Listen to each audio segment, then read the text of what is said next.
Okay, so everybody, very much welcome to today's session.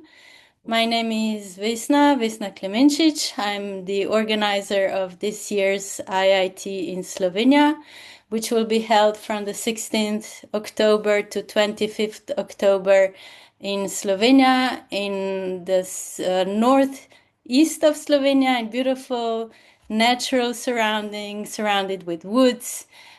So you will have many opportunities for your integration time to be taken in pure nature. So you're more than welcome to come.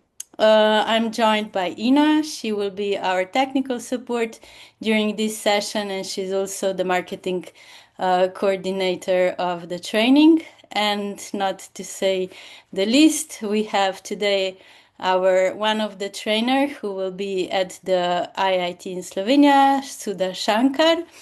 And when I was preparing for this session, I read just a little bit of you, but I know a lot, but I will just share what really impressed me, that you use NVC extensively in your clinical work, even with clients under hypnosis, in NVC mediation, conflict resolution, transforming core beliefs, working on fears, anger, depression, and guilt, embracing grief. And these are just a few examples. So I'm sure that when we will have you at the IIT in Slovenia, you will be sharing some of this extensive knowledge that you have. And we are very happy to have you here today. Besides Sudha, there will be four more trainers coming to the IIT: John Kenyon from the States, Roxy Manning from the States, Iris Bawidaman, and Jürgen Engels from Germany. The topic of this year's IIT in Slovenia is social change, so the trainers will also have some sessions on this topic as well. Today's session will be 1 hour long. We will start with this short introduction, and then Sudha will take over with her presentation. And then in the end, we will have some 15 minutes for all the questions that you might have concerning the organization itself of the training. Just to remind you, this session is recorded. So in case you don't want to be on the screen, you can put any of the questions that you might have in the chat, and we will be happy to answer that. So not to lose too much time, Sudha, I will just give you the word. Thank you, Vesna. Thank you. And welcome to all of you. Some of you I know. I know that Martha from Tanzania, she was the organizer of my first IIT. So I'm so delighted to see you here. Holger, I know because I've met him at different IITs, and yeah, and many others. But I will welcome, and I'm going to invite you now to take maybe close your eyes if that suits you, or drop your gaze to the floor and take 2 or 3 deep breaths and land in the space.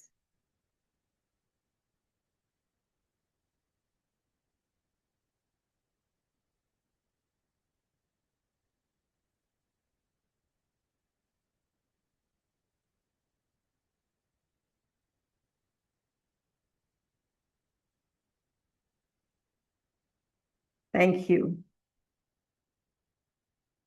The name of my session is Stop, Connect, Choose. The pause that leads to freedom. And I thought this would be very interesting to explore with you, because this is something that I repeatedly have a challenge with, to find that moment between the stimulus that is coming to me and my reaction. So how many of you have sent an email, or replied to an email, or have reacted in a way that an instant later or a few minutes later you think, oh gosh, I wish I hadn't done that? I would love to see a show of hands if you can raise your digital hands or otherwise. Yes, thank you. And that's me too. That's definitely me because I said, oh, I wish I hadn't said that. I wish I had that little moment to think about how can I respond to how many? Yeah, I would love to see. Yeah. Thank you, Martha, Prerna. And it's that I'm wanting to explore today. Um, so I was, you know, some days back, I was exactly in that spot. Uh, I had I had finished a day of my meetings, etc., and it was about 6:30 in the evening. And I came out of my room, and my husband sort of very cheerfully looked at me, and he said, "Oh, two of our friends, I've invited them over for dinner tonight at 8." And boom, I had this solid reaction to it. And I had this, I could feel a physical tensing and it just, I could feel the fire shoot through me. And I said, and I looked at him and said, well, you organized dinner.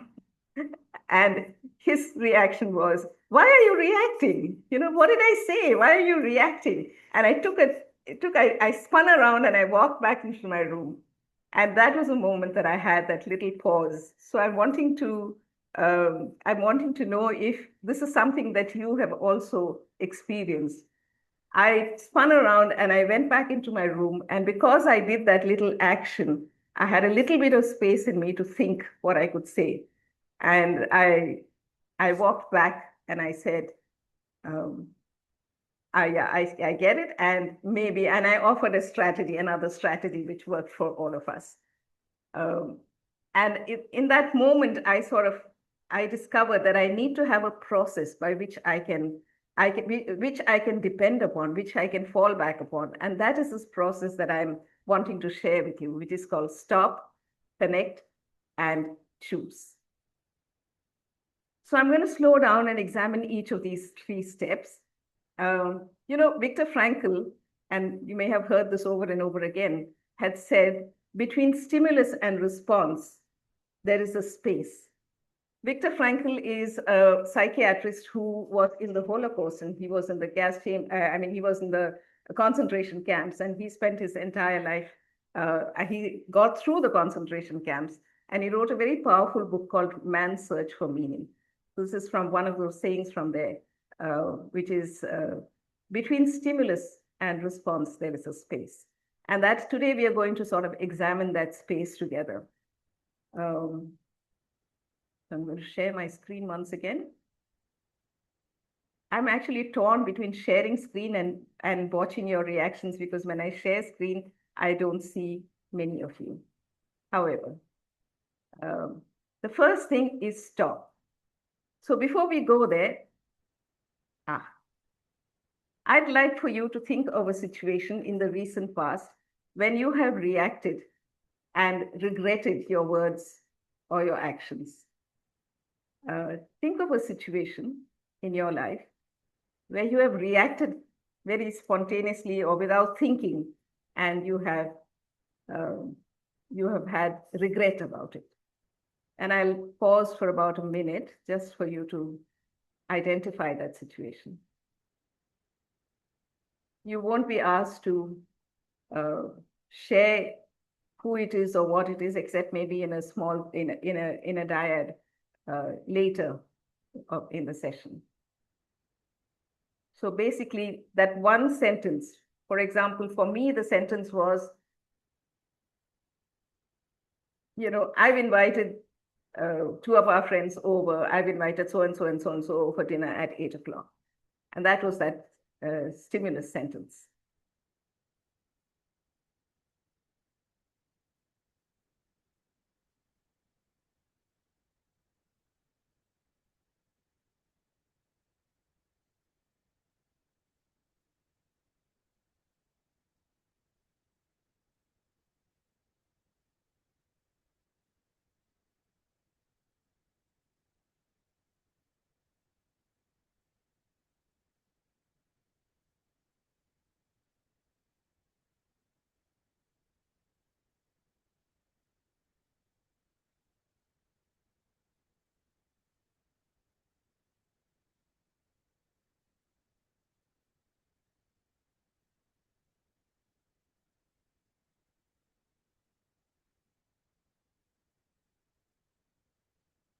As I go through the slides, I would like you to process your stimulus sentence and see whether you can unpack moment to moment what is happening with you and reach a space which is more life-serving, so to say.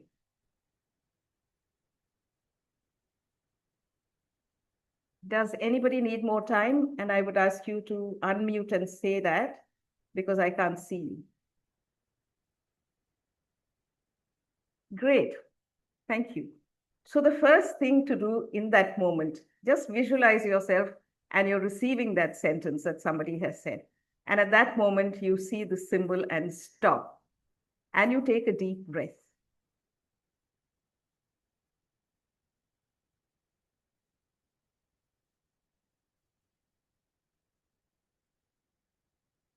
So this is the full quotation of Viktor Frankl, who said, between stimulus and response, there is a space.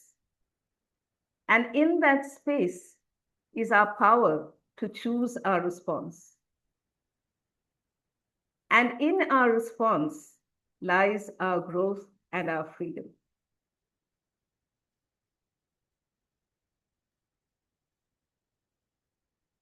Between stimulus and response, there is a tiny nanosecond. So what we are asking ourselves to do is when I hear something in that moment, take a breath, breathe, and expand that space, that which is a nanosecond, into something more than a nanosecond, maybe 3 seconds, maybe 5 seconds, maybe 10 seconds, and acknowledge to yourself that you want a little bit of time to process what you are hearing. In that space is our power to choose. When I do that, I get the opportunity to choose. But there is also a trap there. And beware of that trap. When I say stop, mind the trap that you may get into, which is I could stop. When I was walking back, I had these thoughts in my head, why wouldn't you ask me before you commit yourself to dinner? And how do you think I'm going to prepare dinner in these 1.5 hours? And I am so tired after a long day. And why would you even think of calling somebody without asking them? So these were the thoughts that were raging in my head at that time. So I want to be in awareness that I am moving into my thoughts, which is they keep on, that our thoughts have a way of self-propelling till I am mindful, because this is where the reactivity lives. And so if I stop to breathe, I also have to nudge myself into connection, to connect, because stop without connect just becomes stewing. I will be stewing in my own thoughts for a long time to come. And our thoughts fuel whatever anger or despair or hurt or fear that we have. I see thoughts as the petrol that actually continues to keep the flame of our anger or our fear or our sadness alive. So it's important for me to be able to connect to what is it that I'm being asked to connect to. I'm being asked to connect to my needs. So there's one more thing that I want to go back to, which I'm not able to see. Yeah. Stop without connect just becomes stewing in my own self. And so I'm asked to connect. So I stop, I breathe, and as I breathe, I get in touch with my feelings. And I was feeling livid at that time. I was so enraged. And then I drop into my needs. Needs are the life force that propel us to do or not do something. I feel angry because some need of mine is not being met. So when I'm angry, can I ask myself, what is the need that I'm longing for? What is it that I'm longing for right now? If you see this diagram, I'm enraged and I can choose to go back into my thoughts But there's a little cross there saying that in your moment of awareness, decide, take the other pathway, which is down into your needs, which is, I see it, if you say that the heart is, the heart represents our feelings, I think the needs lie in our belly, and it's like an ocean within us. And from moment to moment, there are waves rising, which are longing to be acknowledged, which are longing to be heard and seen. So what is it that I'm needing for? I was so livid and enraged because I have such a deep longing for consideration.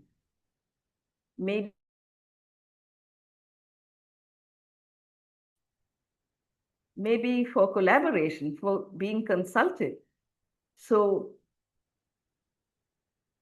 ask yourself, keeping your stimulus in mind, and then the feelings that you experience when somebody said something to you, and what are my needs are that our reaction is an expression of unmet needs, and connection really starts inside first. So the step one in this process is connect to yourself first.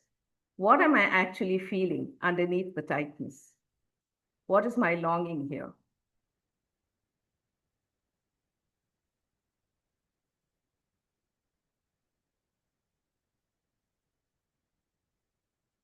In NVC, in Nonviolent Communication, we say that everything that we do or we do not do is an attempt to meet our needs.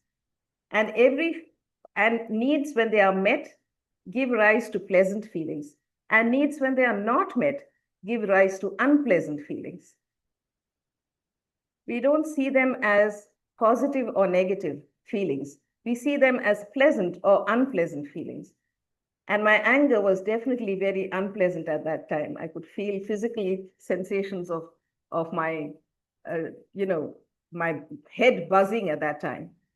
And I was so livid because ask yourself, what is your longing here?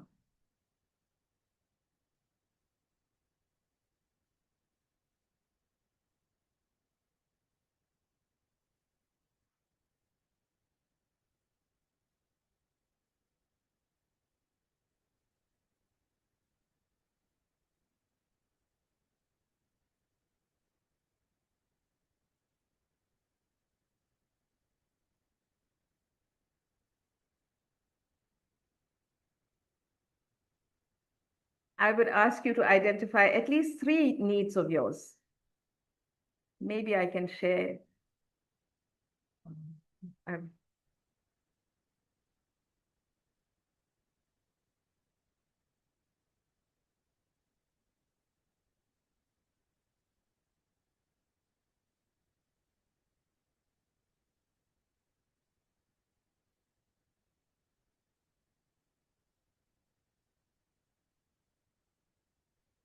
Are you ready to move?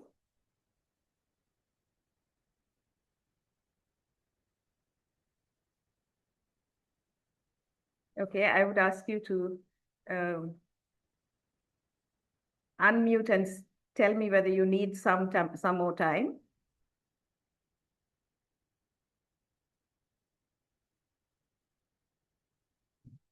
I want you to make the connection between your feelings and your needs. I feel livid because I'm longing for some collaboration here. I feel livid because I'm longing for some consideration. I feel angry because I wanted so much to spend my evening with ease. I wanted some ease at that point in time. I feel um, I feel angry because I would have liked, I would have liked respect. I was longing for some respect. So consideration, collaboration, more conversations between us. With conversations is a strategy, but more flow between the two of us. It would have been a joint decision. Yeah, that would have helped me a lot in that time.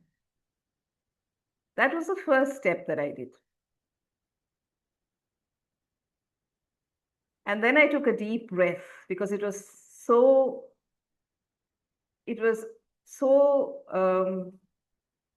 calming for me to get in touch with my needs at that point.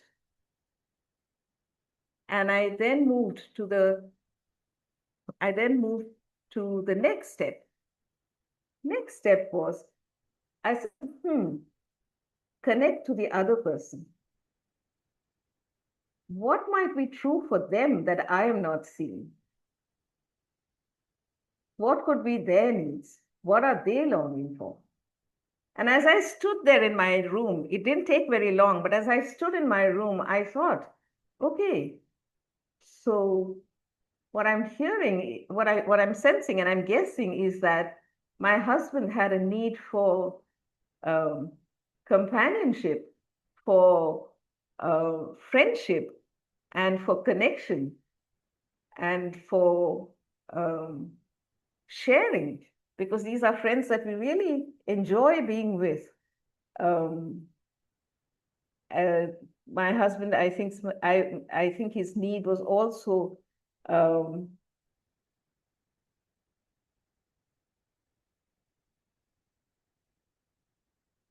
for to hear and to listen to them, to hear and to see them, and to have it was a connection and joy was what came up for me or comes up for me right now.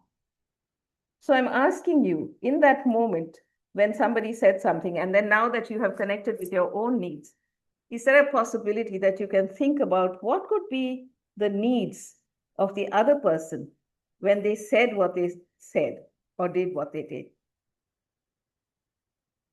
Again, I'm going to be silent for a minute.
Ready to move?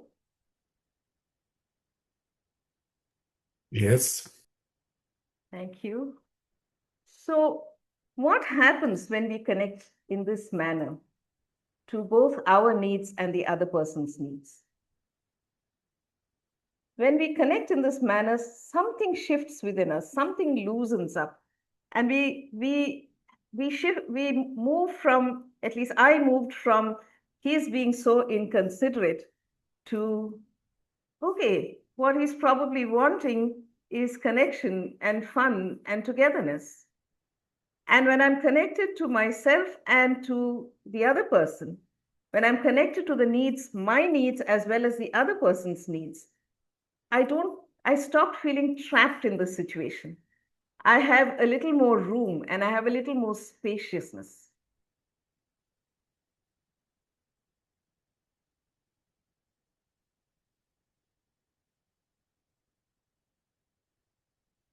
And in that spaciousness, in that moment of spaciousness, is when I get to choose.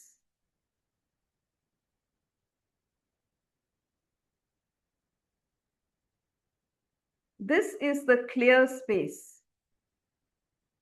I am able to ask myself, how can I respond in a way, not my fastest response? What is the most effective response that I can give? It's not the fastest. It's a response that helps me move the conversation forward. When I'm in this space, I can choose words that create connection and let go of blame or defensiveness.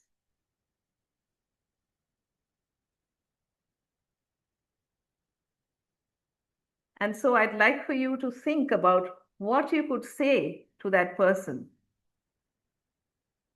who said what they said or did what they did, and you had this instant how can you shift from reaction to response? What could you say now that you're connect from that space of needs?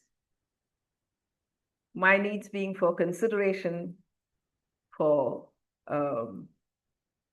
care, for flow, and his needs being for togetherness and fun and connection. This is my moment of choice. I can either choose to go into a reactive pattern or I can choose to go into a response, which is a conscious choice. And I can actually, I said, I could go back and I could tell him, well, that took me by surprise. And I must admit that I was angry. And I so longed for to be maybe considered and consulted with before you said something like this. But however, I can really see where you're coming from because you know that they're leaving tomorrow and you would like to see them. And so what about if we take them out for dinner? How would that be? And we did spend the most beautiful evening that we could have. And I was very glad because I did not know that at that time when I reacted, I did not know that this was their last day in India and they would not be back for another 2 or 3 months.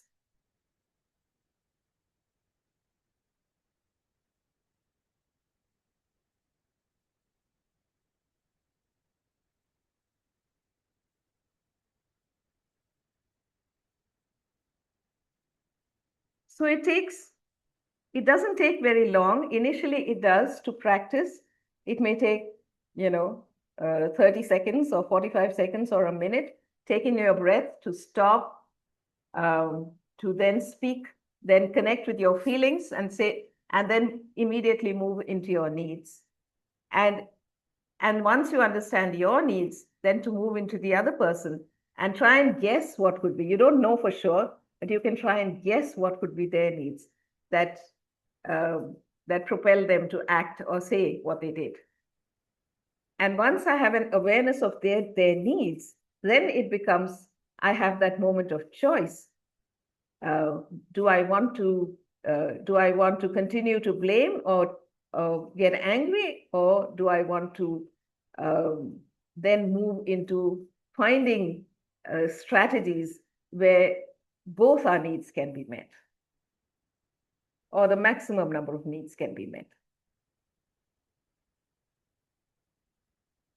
I'm going to pause here and I'm going to ask you if you have any questions about the process.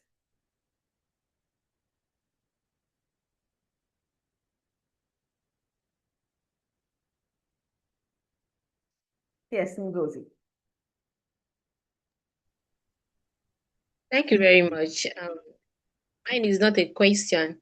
There was a slide that you showed before the choice, because I was writing down something, but you quickly brought it and you took it back. So I couldn't capture what I was writing. So if you are Okay. willing to bring it back, yes, thank you. I will. Thank you. And I'm just wanting to ask anybody else if they have a question. I can, while I'm looking for the slide.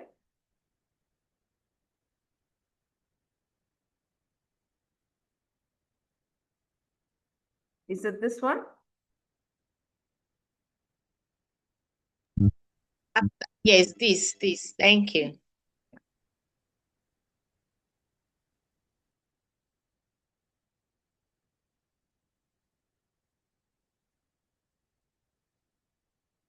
Okay.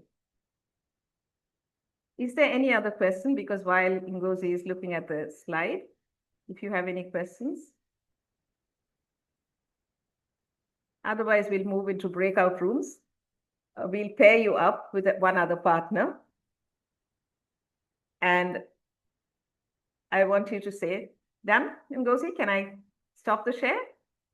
Yes, I'm grateful. Thank you. So I'm going to move you into breakout rooms, and you'll have there'll be breakout rooms of 2 people each. You will be paired with somebody. You decide who is A and who is B, and A will narrate their situation and take steps into what the situation is. That one sentence. Don't elaborate too much on the whole context of it, and focus more on yourself. Talk about how that sentence impacted you in the sense of what came up for you by way of your feelings and your own needs. And then your guess about the other person's needs. And be the person who's listening, if you are lost for needs, can offer you certain needs that they think that may be yours, or offer you the other person's needs. And then we switch partners, and we will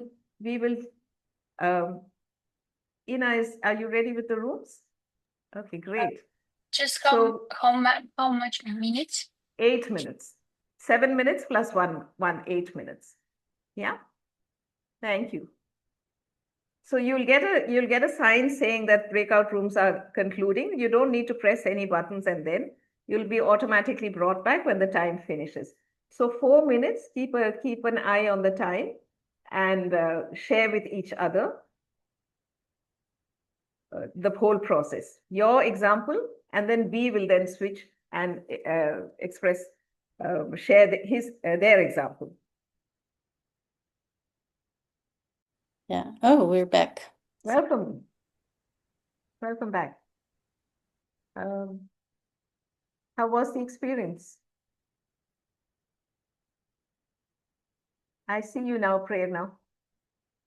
I feel so joyous when I see the faces. It's yeah. So how was the experience? Were you able to identify your needs? And if you wish to, you can put your answers in the chat, or if 1 or 2 or 3 of you want to speak, I would really welcome that. I can go first. Hi, Martha. Yes, please. I apologize. You cannot see my face. I'm in the dark. You see, I'm in the dark. So that's why I apologize to put off my camera. Yeah. So thank you for the exercise. It's so calming, and when we go deeper to our feelings and need, and when we connect it to what we are longing for, and then you come to realization that so sometimes we react very fast, and to pause and then respond, and going back to our feelings and needs, keep myself connected. And there is this a moment of calming down, and the body also, just at the beginning when I'm trying to react, even my body is reacting. So everything. So there is also the body sensation. There is this tightness. There is this, the breath is so quick. So when I pause and connect to my feelings and need, there is this calming down and connect, and also thinking of other person's feelings and need, maybe trying to guess their feelings and needs. Yeah, the connections comes, and we just connect, and then this I don't want to say the solution, the agreement, maybe I can call the agreement, is quick. So thank you for this. Yeah, thank you for bringing this up. I appreciate it. Thank you. Creative strategies emerge from this connection to the needs. Yeah. Thank you, Martha.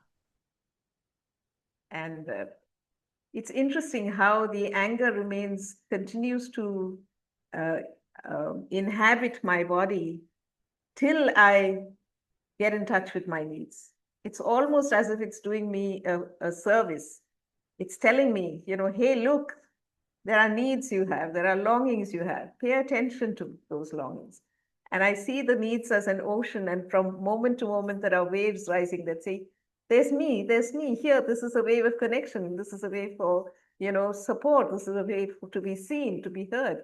And there are so many that are asking for my connection. And there is a sense of the anger sort of, or the feeling sort of saying, okay, my job is done. It's not that I will never feel angry again, but it's almost as, okay, for the moment, my job is done. I have alerted her to her needs. She has been able to acknowledge it, and that is it. Now what? And life will take her forward. The conversation can move forward. Anybody else?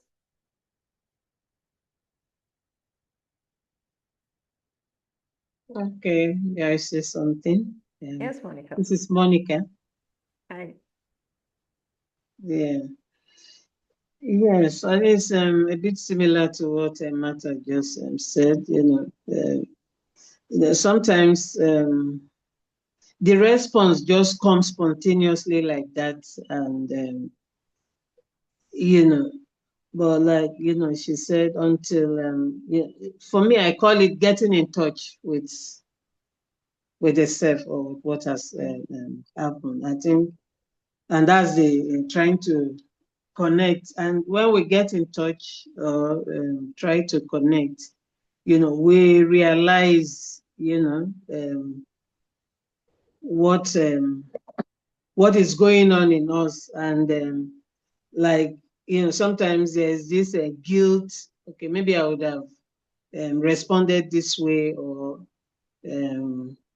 maybe responded this way, and when we try to connect to the other person, sometimes it's, that feeling is still there, but we still want to connect. And eventually, when we look at, our need and the need of the other person, and then figure it out, and approach it in a way that, especially when the gate is here, we approach, the other person, or we try to reframe within us how we would better respond to, or change our response, then try to reconnect with the other person. And most of the time, you have that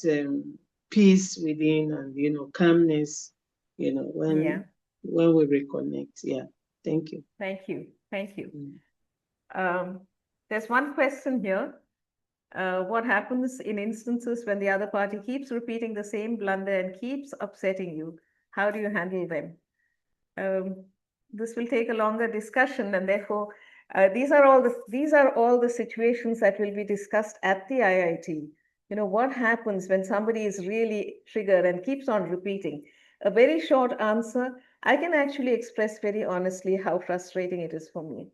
I can say, there's something here that is coming up for you. I can see that because you're saying this over or doing this over and over again, and I'm really frustrated or upset because I'm not able to reach or understand this.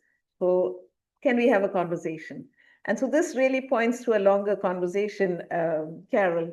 And it's precisely all these situations that will be discussed at the IIT.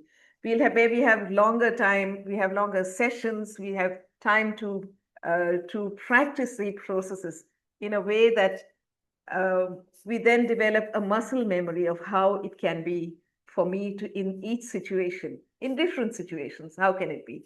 So what happens is in community, when we are together in person, then we have a more felt sense of what lives in each other and our responses. And also we take back with us, what can I do in moments of distress, or in moments of challenge, or in moments of,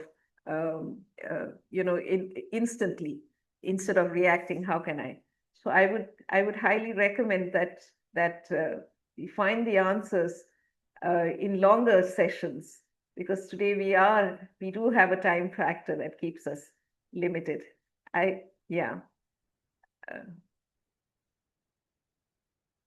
Rosie, I was able to discover my need for clarity, respect, connection, love, and inclusion. Lovely. Yeah. And I'm going to hand it back. Thank you so much for being with me in this session. I hope that what you have taken back is something that you can use in just 3 seconds or so. As we keep on practicing, we just need 3 seconds to stop, to breathe, to connect, and then to choose as we become more and more practice and we integrate the consciousness of nonviolent communication. And it's really not about being nice. It's about leading to your own freedom from the language of blame and shame, of domination and submission. Vesna, I'm handing it back to you. Thank you, Sudha, so much. Maybe you can also explain a little bit more. You just touch on what the IIT brings besides living in the community where, of course, we're faced with conflicts, but we do try to solve them in a different kind of way. But also, why it brings so much difference to our lives when we spend 9 days in such an environment? Yeah, I think there's a world of difference when we read a book or we try and understand processes in isolation or maybe with 1 or 2 people.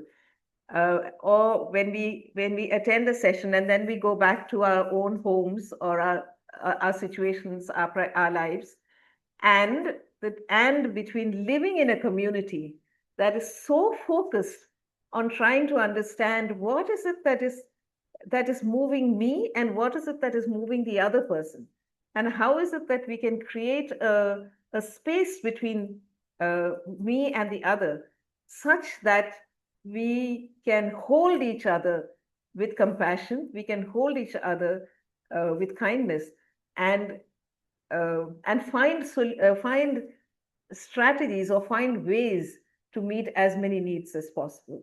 And this living in community is so different from attending a session or two. You're actually living the NVC or trying to live the NVC consciousness, being aware. It's not as if there is no conflict during those 9 days. There are conflicts because we are all human beings. And, together when we are living in such close proximity, with such high intensity of learning, of being with each other, of having people from different parts of the world, each with their own experiences and stories and interpretations, many things can happen. However, there is a safe container of where we can express ourselves and we can be fully heard. To be heard with empathy brings about tremendous transformation, both within ourselves and the outside. Yes, thank you. And I truly resonate with being heard with empathy, and also giving empathy. It's also, I think, the basis of social change that we are all so much seeking for. Thank you so much, Sudha. Maybe we give a question or two if there are any questions about the organizational point. Just to mention that we are still gathering participants, so if you're interested, please do apply. We will get back to you as soon as very quickly. And of course, if you require or need or would like to have financial assistance, there is still some financial assistance available. So if there's just a slight interest, do get back to us, and we will come forward as much as possible so that you will be comfortable also in this aspect, the financial aspect. And if there is some question on the organizational point, please, we're here for that as well today.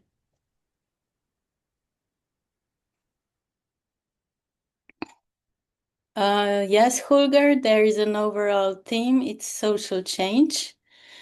So the trainers will give their offerings during the sessions on this topic, social change, in all the aspects, not just the obvious, the political one, but also environmental, social relationships, different aspects, conflict resolution.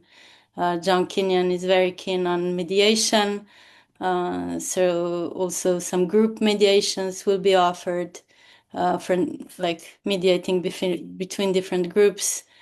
I've attended one of such session of mediating the conflicting countries, and it was just so amazing to see this in action with different groups with John. So really, it's a great opportunity to have all these amazing trainers here in Europe. Thank you. Thank you, Holger.